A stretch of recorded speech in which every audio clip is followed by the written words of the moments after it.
How did two planes collide while flying in the sky? Why did so many innocent people lost their lives? What was the reason for such a large-scale accident, and whose fault was it? How did this air crash impact the aviation world? You can find the answers to all these questions in this video.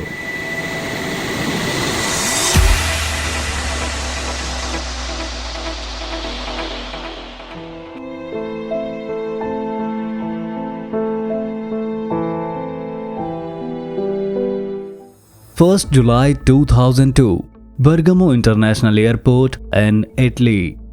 DHL Flight 611 was preparing to fly from Bergamo Airport to Brussels Airport in Belgium after loading some cargo. Like every other day, all preparations were proceeding normally. This Boeing 757 series cargo aircraft was built in 1990 and had a total of 39,022 flying hours over the course of its 12 years in service. The pilot in command was 47-year-old British captain Paul Phillips on that day.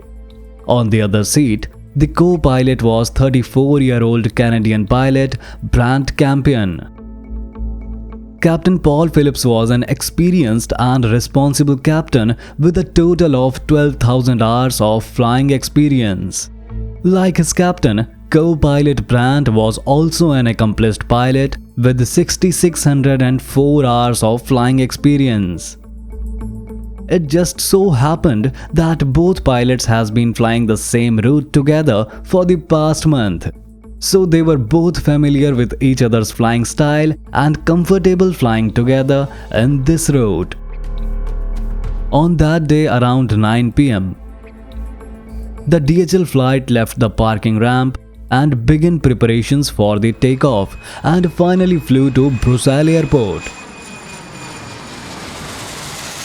At the same time, from another corner of the world, Bashkirian airline flight 2937 took off from the Moscow to Barcelona. This aeroplane of Bashkirian airline was a Tupolev Tu-154 aircraft built in 1995, registered as RA85816. According to sources, the plane was flown by Russian crew and its captain was 52-year-old Alexander Mikhailovich Gross. Captain Alexander had 12,000 hours of efficient flight experience, out of which 4,918 hours were gained flying a similar Tu-154 plane.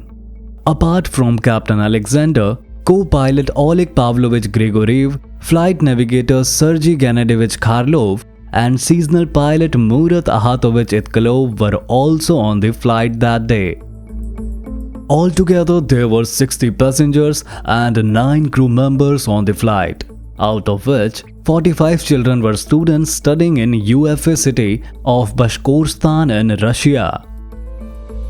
Most of these children were on a school trip organized by the local UNESCO committee. The parents of those children were high-rank officials in Bashkortostan. Everything was going as usual, and all the people were enjoying their flight, unaware of any upcoming danger. Meanwhile, during its flight, the DHL flight contacted Swiss Air Traffic Control and confirmed its position and speed information.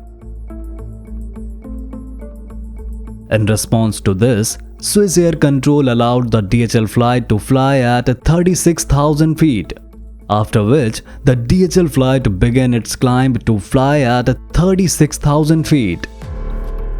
Even though it is located on the German border, this airspace is controlled by a private airspace company from Zurich, Switzerland, known as Skyguide. Only one air traffic controller, Peter Nielsen, managed all the air traffic in Zurich airspace that day. Peter was keeping an eye on 2 radar scopes at the same time. On one radar, he was guiding the traffic entering his airspace. On the other, he was controlling the flight path of 4 different aircraft. Hence, it was Peter Nielsen's responsibility to control DHL and Bashkirian airline flights on that day. DHL and Bashkirian airline flights were flying at the same height of 36,000 feet at that time. Unfortunately, some phone lines and tower repair work was going in the control tower that day. Due to that repair task and extra workload, Peter Nielsen was feeling under a lot of stress and workload. Due to that extra workload, Peter could not guess that DHL and Bashkirian airlines were flying at the same height of 36,000 feet and moving toward each other at a very high speed. Unaware of the danger, DHL and Bashkirian airline flights were moving very quickly towards each other at the same height. Then suddenly, the TCAS system of both flights started giving air collision warnings. TCAS is a modern system that prevents mid-air collisions of two planes by giving them height alteration warnings. It is also called the traffic collision avoidance system. If two planes approach each other at the same height for some reason, the TCAS job is to make sure that they move both planes away from each other so that their collision can be prevented. When the TCAS system noticed that the both planes were approaching each other at the same height, they directed the Bashkirian airlines to go up in the air in order to avoid the collision with DHL flight. According to TCAS, if Bashkirian airlines climb up at the speed of 1500 to 2000 feet per minute, then the DHL flight will safely pass under them. At the same time, the TCAS system directed the DHL flight to decrease their height so the Bashkirian airlines would safely pass above them. The captain of DHL flight decided to follow the TCAS instructions and started to decrease the height.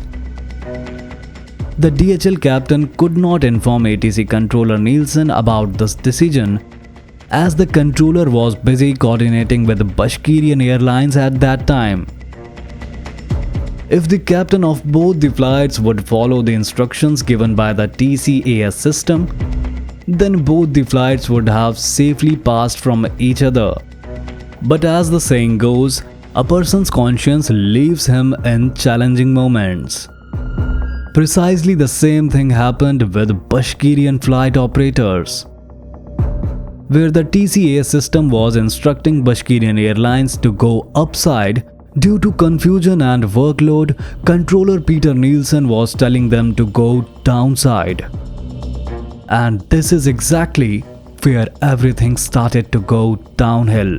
If you liked our video, please encourage us by clicking on like and subscribe button. We are really grateful to you for your kind cooperation. Thanks a lot.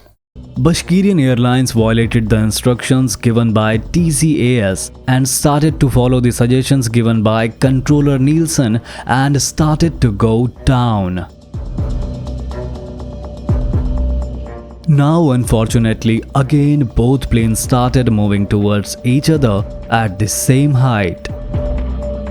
Unaware of TCAS warnings, controller Nielsen still asked Bashkirian Airlines flight to move downside. Unfortunately, at such critical times, controller Nielsen made another grave mistake. He told the pilots of Bashkirian Airlines that the DHL plane was coming from their right side. At the same time, the DHL plane was coming from their left side. Bashkirian airline pilots kept trying to search the DHL flight on the right side until the last moment. Then suddenly, the Bashkirian airline crew saw the DHL flight coming from their left side. At the same time, DHL pilots also saw Bashkirian Airlines in front of them.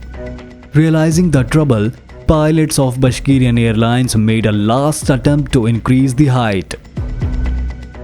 But unfortunately, it was too late, and it was almost impossible to avoid the disaster. Within a few seconds, the two planes collided at the altitude of 34,890 feet. The impact was so high that the Bashkirian Airlines fell apart in mid-air. DHL plane had also lost one of its wings. It was now impossible for the pilots to fly a DHL plane with a single wing, and somewhere they also knew that their fate would be the same as that of Bashkirian Airlines. Eventually, despite numerous efforts from DHL pilots, the plane crashed in a wooden area near a village.